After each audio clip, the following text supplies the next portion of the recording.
You're listening to the Inbound Logistics Podcast with a special look at our video podcast series.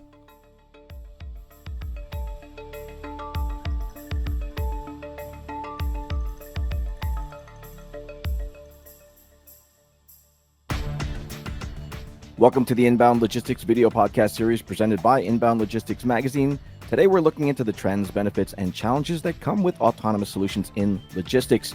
With us today is David Griffin, Chief Sales Officer for SEEGRID, and here's our host, Amy Roach.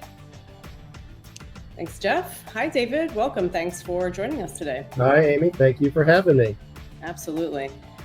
Before we jump into all of the cool stuff that we're going to talk about on the autonomous side, just take a minute and introduce yourself. Tell us a little bit about SEEGRID and your role there at the company. Sure. Yeah, my name is David Griffin. I'm the Chief Sales Officer of SEEGRID. I'm responsible for essentially all things sales and marketing. So a lot of our customer-facing activity.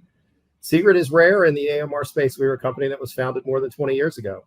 And so we were founded on the concept of a really innovative at the time navigation solution based on stereoscopic vision.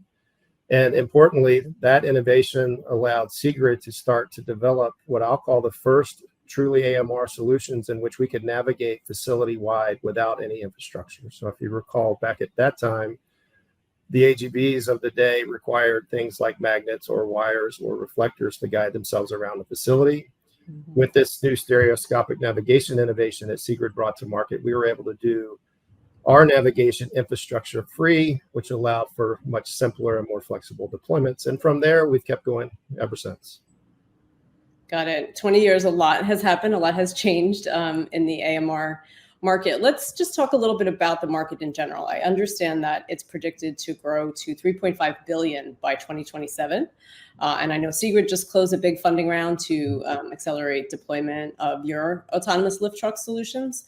So just give us some insight. What is driving all of this interest in AMR solutions right now?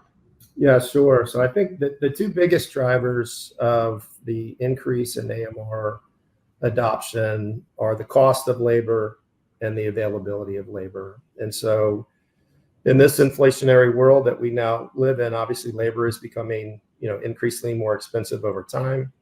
And labor availability has been quite a big challenge. We're hearing from many of our customers in the market that on any given day, there might be 10 or 20% of the labor that's simply not available to work the facility on that given day. So AMRs allow you to combat both of those challenges, both from a cost standpoint as well as a guaranteed uptime and availability standpoint. And I think we're seeing that for more and more companies are recognizing that this is a very good way to solve those challenges. On top of that, I would point to a safety benefit as well. It's been proven for quite some time now that these automated solutions are far safer than manual driving of equipment inside these facilities. And so customers that adopt AMR see a tremendous safety benefit as well. Yeah, that makes a lot of sense. We hear a lot from our audience on both of those factors, the labor challenges and, the need for safety. So totally get that. Break down a little bit for us the various types of AMRs that are gaining traction. Obviously, we talked a little bit about the lift trucks. Mm-hmm. There's other solutions as well. What's out there right now? Sure. There's a wide variety of form factors out there now. You've got companies tend to specialize in certain areas. And so on the what I'll call the small form factor side to support, each picking for individual orders. As you kind of move up the size profile, you have, larger units that can handle multiple orders at a time from order pickers. Then as you start to get up into more case size and pallet size loads, there are players out there that specialize in what I'll call pallet size movements in the range of hundreds of pounds. Mm-hmm. Where a company like SEEGRID plays is in pallet size movements into the thousands of pounds, right? And so that is in the form of tow tractors, lift trucks, and even within the lift truck market, you've got a variety of different form factors there. You've got, low reach lift trucks, you've got high reach lift trucks with various payload capacities as well. So lots of different choices out there for customers that are interested in AMRs. Yeah, absolutely. And what would you say, is the penetration level for AMR solutions to date? Are there a lot of companies that are already using these kinds of solutions, or are we really, just kind of at the very early stages of adoption for AMR? Yeah, I think overall we're in the very, very early stages of adoption across the market. I think in some areas have a bit deeper penetration. So I think we've seen lots of growth over the last several years in what I'll call the each picking order fulfillment market. Yeah. I think as we get into the bigger payloads and the heavier transports, I think those are a bit earlier days. And so where we're starting to see the growth in the market, I believe, comes from two areas. One is more companies deciding it's the time to get into AMRs, as well as some of those that are farther along in their automation journey are starting to scale in quantities in the dozens and hundreds and potentially even thousands. Got it. Yeah. The scaling, I imagine, is a big factor. Like you mentioned before about the labor and the safety, it's hard to scale if you don't have that labor. So that's right. That's right. A lot. Yeah. Okay. Yeah, that's fair. And scaling inside of any one given customer is as much about their internal adoption and their internal operating processes as much as it is about the technology. So it takes some time and experience for the customers to get comfortable deploying this automation, and then once they do that, you can see them start to really scale in a big way. Yeah. Okay. And are there any particular verticals? Obviously, these are, we're talking about a warehouse or distribution center, but any types of products or types of things you'd be moving that are particularly well suited for AMR, or on the converse, not suited for AMR solutions? Yeah, I think on the heavier payload side, manufacturing is clearly a strong market for this type of technology. One, it satisfies if you think about the cost within many manufacturing environments, it can be very high cost labor. And also within manufacturing, you have what I call the steady drumbeat of the manufacturing line. So the pacing is very well known and it's very steady over time, which is perfect for automation. Some of the smaller format AMRs are having a lot of success with e-commerce and warehousing. Okay. But for the bigger payloads, I think manufacturing is certainly the strength of the market right now. Yeah. Okay. That makes sense. Let's segue a little bit and talk about benefits. I'm sure there's a long list you'd want to go through. What are some of the benefits of deploying AMR solutions, that companies are seeing so far? Sure. I'd start with the financial benefit. And so in these cases where labor cost and availability is a problem, AMRs offer a very attractive financial return for the investment. And so that I put that first. Second, I would put as safety is a tremendous benefit, which has not only positive human impact to the safety angle, and it also has a big financial impact as well. And then further, to automate, companies have to become more consistent and standard with their processes. And so I think AMRs kind of remove some of the processing variability that our customers often deal with when it's handled completely in an unautomated fashion, right? So they see process improvements through automation, unrelated to the technology itself. Understood. I'm curious on the cost side, there is ROI there, as you're saying. There, I'm sure, is a large upfront, capital expenditure that companies have to evaluate when they decide if they're going to go this route. Can you talk about that a little bit? What are some of the upfront costs, and how are companies making the decision that they'll get the right payoff in the long term? Sure. Yeah, it's you look at several factors. So let's take a manufacturing example. You look at certainly the cost of the labor. You look at how many resources can be redirected into other activities. You look at how many shifts are in operation. So it's much easier to drive a positive financial return on that investment when you have a 2 and 3 shift operation, right? And so, sure, many manufacturers have these multi-shift operations, either much or all of the week, right? Those are typically very successful in terms of their financial return. And I think that's really what the companies look at. How many resources can be redirected, and then how much can I take advantage of the technology across the multiple shifts? Right. Okay. That makes sense.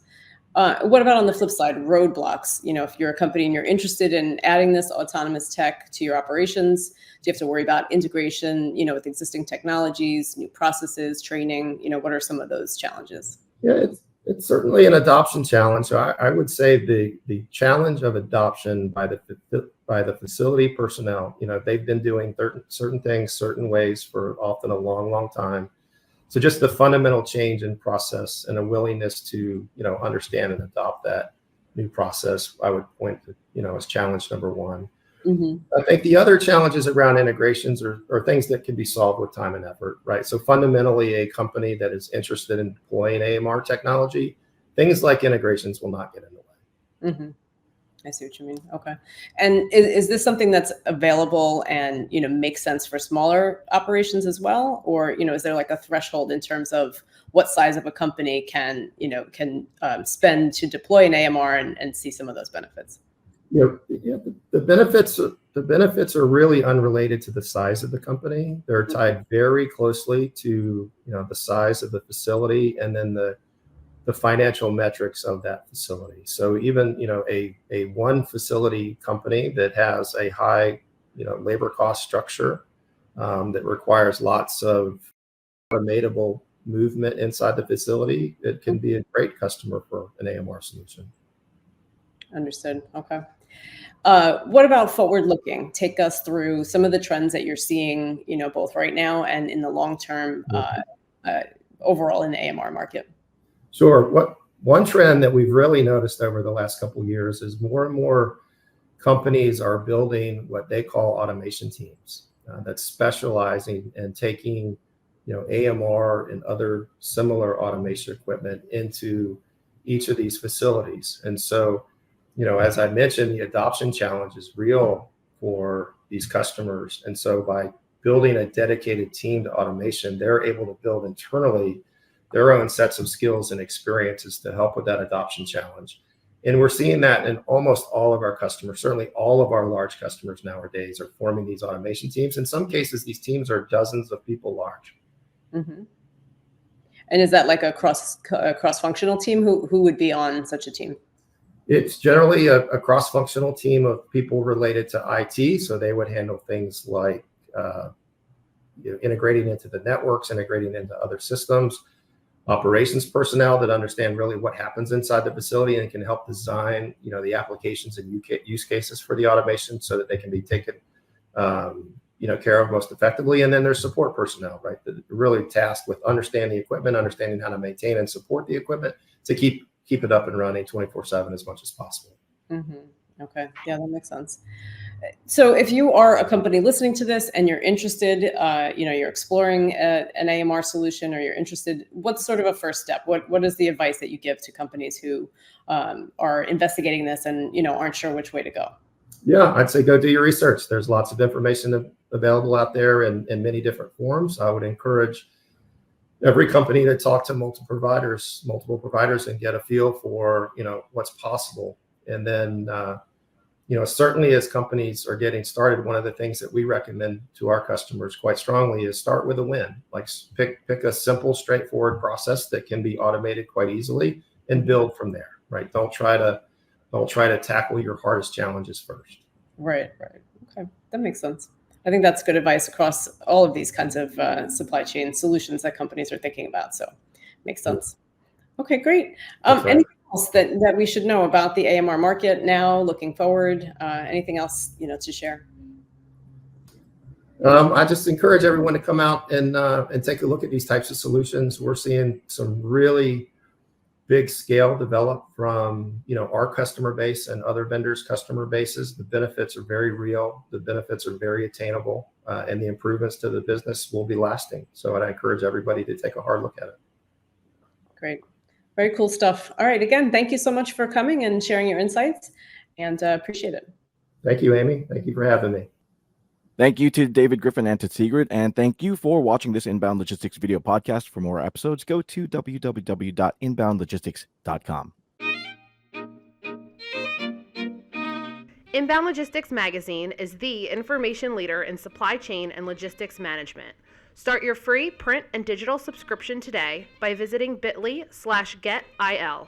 That's bit.ly/get_IL and stay ahead of the 3PL game.